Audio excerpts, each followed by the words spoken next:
Vi vil her lære, hvordan man laver en enhåndsknude. Det hedder en enhåndsknude, fordi det kun er den ene hånd, som gør arbejdet.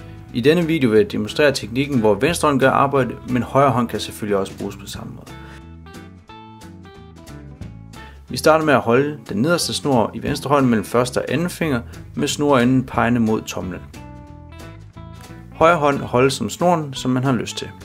Første slag starter med at lægge snoren fra højre hånd over de 3 nederste fingre på venstre hånd. De 2 snorender peger herefter i hver sin retning.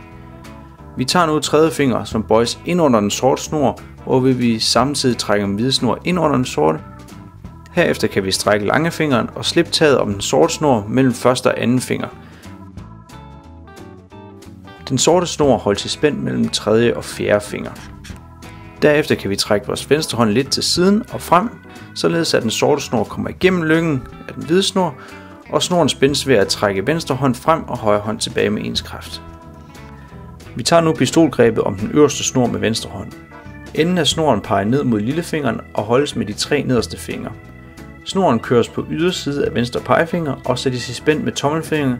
Dette gøres på ydersiden af tommelfingeren.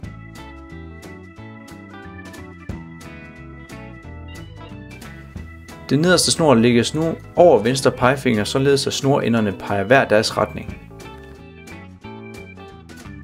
Herefter gøres den samme bevægelse som sidst med langfingeren, hvor vi bøjer pegefingeren ind under den sorte snor og strækker den og bevæges ned og igennem lyggen. Anden og tredje finger på venstre hånd griber om den sorte snor, og enden af snoren slippes med de 3 nederste fingre. Snoren kan nu trækkes tilbage mod sig med venstre hånd og frem væk fra sig med højre hånd med ens kraft. Ved at trække med ens kraft vil der blive dannet en pæn stærk knude, hvor snagene ligger lige oven på hinanden.